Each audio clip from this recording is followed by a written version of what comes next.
remember looking at him and I go, I'm gonna, go back to school and I'm gonna be an attorney and someday I'm gonna open my own firm. And it was completely one of those legally blonde moments. But he looked at me and he thought I was joking and he laughed at me and All right. So Heather, you've really built quite a successful, firm here over the years. That's which is terrific. What are some of the things that, you do that's, I guess, a little bit unique? What do you attribute your success to?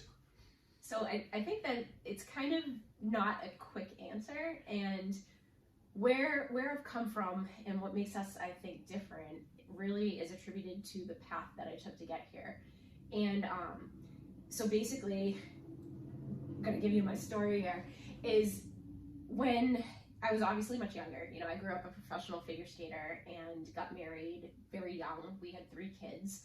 I went through my own divorce, and it was through that process where I saw injustices that I felt were within the system itself. But like how you had alluded to earlier, that divorce is an extremely emotional process, and especially if you have any additional, if you have domestic violence or false allegations, it just adds on another layer. And so when I was going through my divorce, my attorney at the time, was good. He knew the law. He knew what to say and all the right legal words, but I didn't know what those meant at that point.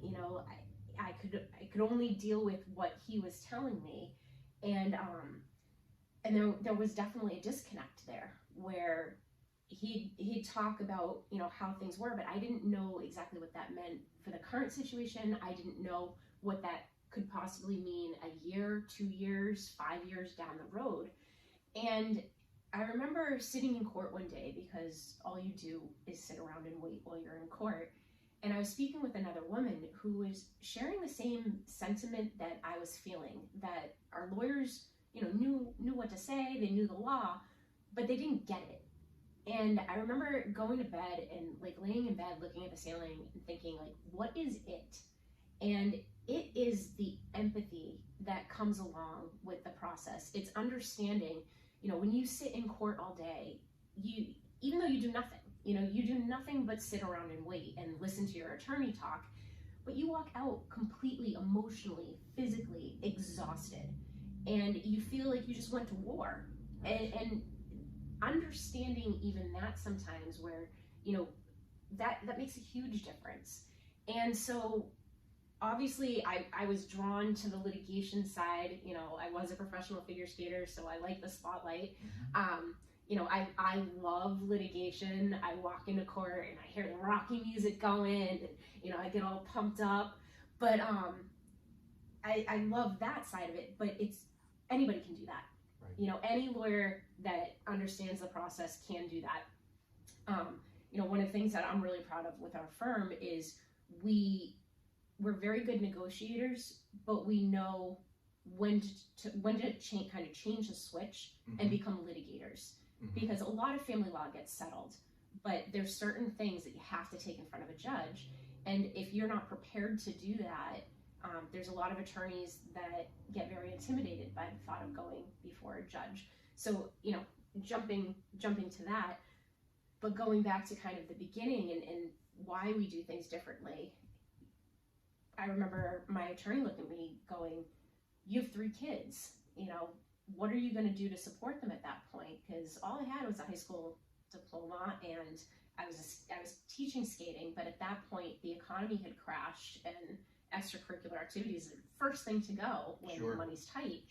And so I remember looking at him and I go, I'm gonna, go back to school and I'm gonna be an attorney and someday I'm gonna open my own firm. And it was completely one of those legally blonde moments. But he looked at me and he thought I was joking, and he laughed at me, and I was insulted because he goes, no, seriously, Heather, what are you gonna do? And I said, I just told you what I'm gonna do. And then he looked at me and he said, do you have any idea what that entails? And I was like, no, but I will figure it out. So that's what I did. My kids were under the age of 6. I went to community college, I went to undergrad, I went to law school. I worked and gained the knowledge in order to open my own firm in 2016. And I did that with the goal of doing divorce differently. Right. Because divorce, at the end of the day, it's a piece of paper, you know, and that piece of paper is very important. Sure. But there's so much more that goes into creating a successful life post-divorce than just that piece of paper. There's the financial aspect of understanding. You know, so many people come into a divorce and they don't understand, one, what their finances are at that point, or two, what they need in order to move forward. There's a lot of times people have lost themselves in their relationship. I remember, you know, I'm a big proponent of therapy, you know, whether that's seeing someone or, you know, there's so much free information now on YouTube that you can Google. But I'm a very big proponent of that, because I remember when I came out of my marriage, you know, that was a loss of an ideal for me. And I didn't get married to get divorced. I got married because I thought that was going to be it. And then you have kids and you give everything to your children. And I think a lot of people, and I think this is one of the reasons that divorce happens actually, is you lose yourself in all of that. And it came to the point where I remember sitting with my therapist, and she was like, well, what do you want? Like, what's important to you? And I knew, besides the fact that I knew I wanted to be an attorney and I wanted to make change, simple things, like what kind of pizza I liked. I didn't know. I was like, well, we usually get like cheese and pepperoni because the kids don't eat it and that's what we get. And she goes, well, what do you like? And it's little things like that where you just lose yourself and, you know, feeling good about yourself, feeling like you have a purpose in life and being able to find that. So there's so much that goes on with it. So our firm, you know, as we grow and as we continue to grow, there's a lot more that I can do. But so we've definitely developed as time goes through. We recently brought on a client experience specialist to be an emotional support to our clients, you know, to be there to help them kind of through that process. And she's going to be going through high conflict divorce coach certification program. So once she's done that, we're going to have a high conflict divorce coach on staff to be able to support our clients in that way.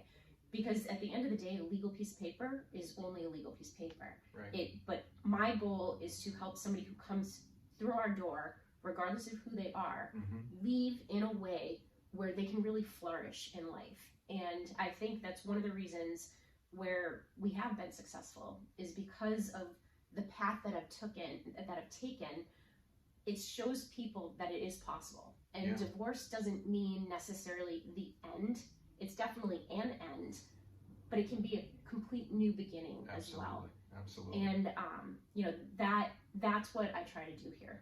I think that's terrific. You know, you and I have known each other for a number of years here, and one of the things I love about working with you and your clients is your approach is very holistic. It's, you know, as we started with, there's a lot of people can do divorce.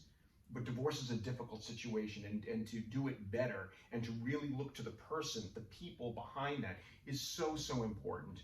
You know, I dealt with a lot of clients who have gone through a divorce, and a lot of times the emotional impact, even after the divorce, is so extreme that they're left shattered.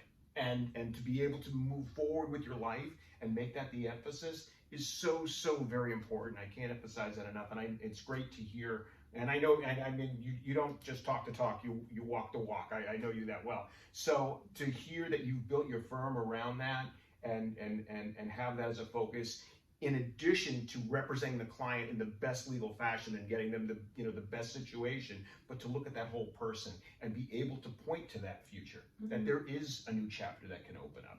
I think that is so important, and it's terrific that you do that. I think that really, it makes a difference. As I said, I've dealt with a number of clients who had a successful divorce, but at the end of it, they don't know where to go, and they're left kind of like, where do I start? How do I pick up? You know? And that's what we don't want them to get to the end and then feel like, crap, what do I do? We want them already thinking about that and working on that, because at the end of the day, and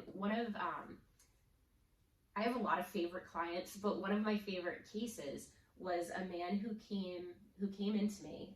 This was prior to opening my own firm, but he came and he hired me, and he had an attempted murder charge against him. couldn't see his kids. The kids believed it was his fault for everything, and I won't get into too many details, but he was very angry, very angry. And we talked a lot about the only person you can control is you. You can't control the situation. And the attempted murder charge came because he caught his wife cheating and he went after the guy. But he didn't kill him. Just for the record, he didn't kill him. But it wasn't a great situation. Sure. And it's definitely, mark against you. But he was very angry for a number of reasons. One, his wife, he found out she was cheating on him. Two, his entire world was ripped away from him. Mm-hmm. And I had that same talk with him where one of my firm beliefs in life is the only person you can control is yourself.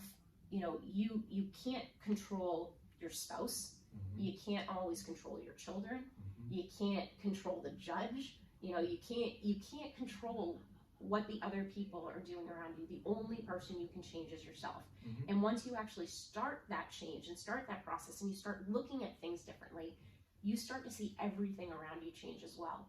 And we had a number of conversations like that. And I remember talking with him being like, you might want to hire a therapist because I think they're cheaper than me. But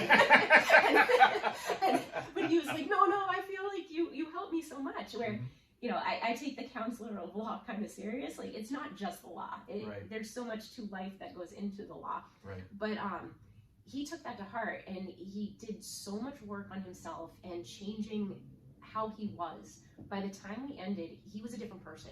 He was able to be in a very conflicted settlement negotiation, and he was as cool as a cucumber, which that was not going to be possible at the very beginning.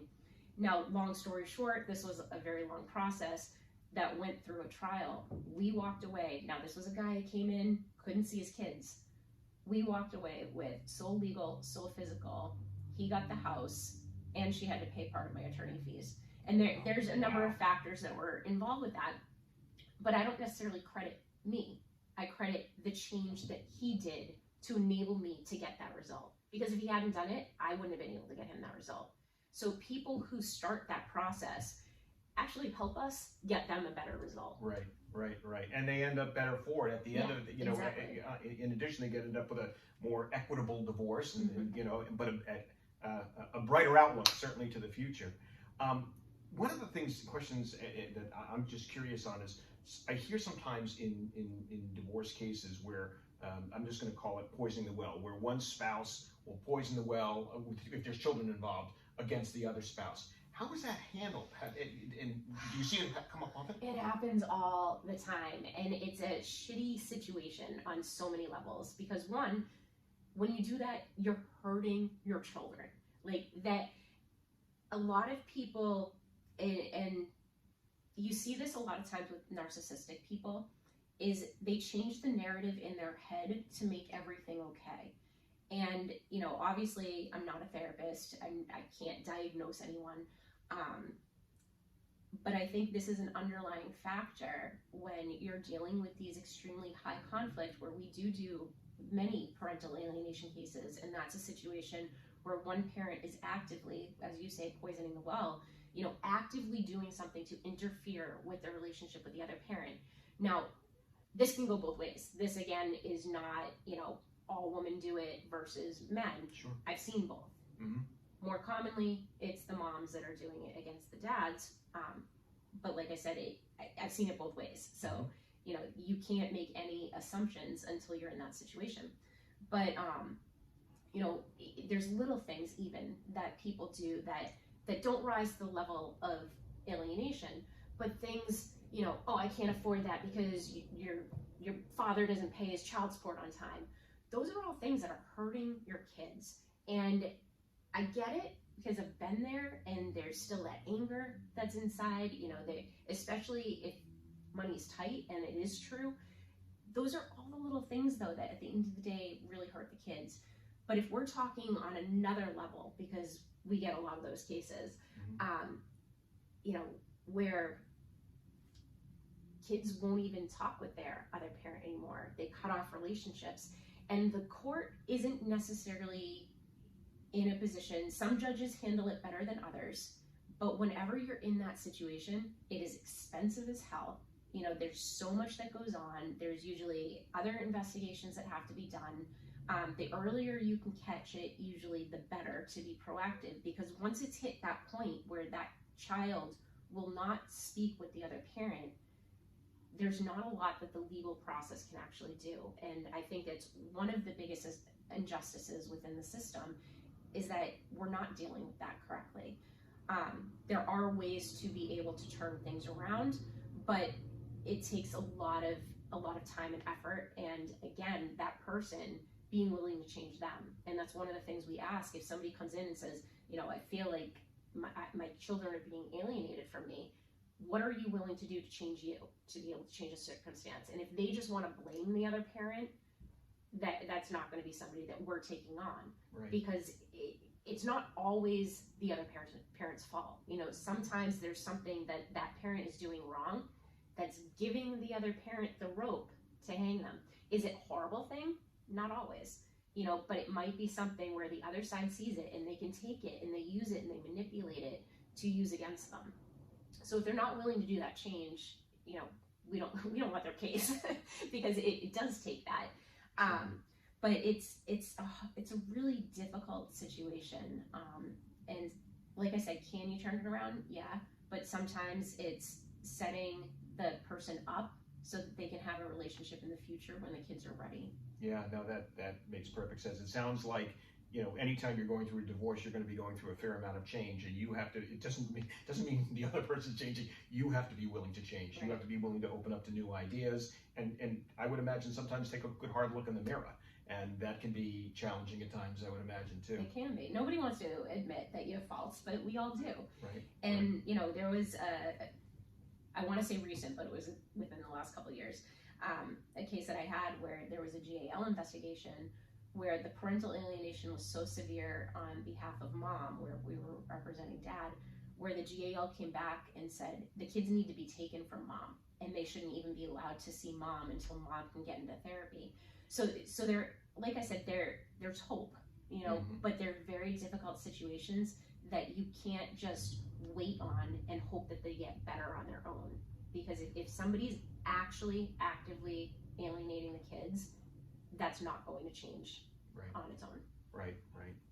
I think, you know, a lot of the things we've chatted about today are so important. I think the overall theme is, if you are thinking about a divorce, or if you're in a situation where you are either, you know, in danger, or you are or your kids are in a situation where that's not good, definitely reach out.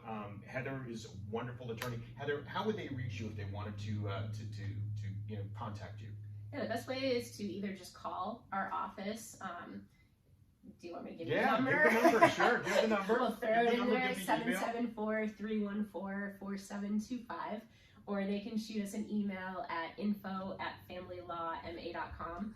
Our website, you know, we've tried to set it up where we have a lot of educational resources on there so that people, because knowledge is power, you know, and you can't walk into a divorce, whether you're hiring an attorney or not, you know, you don't want to walk in not knowing what's going on. So we've developed a lot of information in our blogs. You know, we try to do it in a way that is very life basis of, you know, I can't think of a good example right now, but even just how to deal with that first holiday that you don't have your kids, because it sucks. You know, it's not a good feeling, and I remember it like it was yesterday.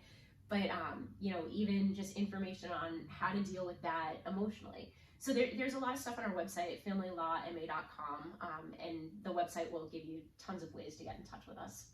Excellent. Heather, thanks so much. Yeah, absolutely. Thank you.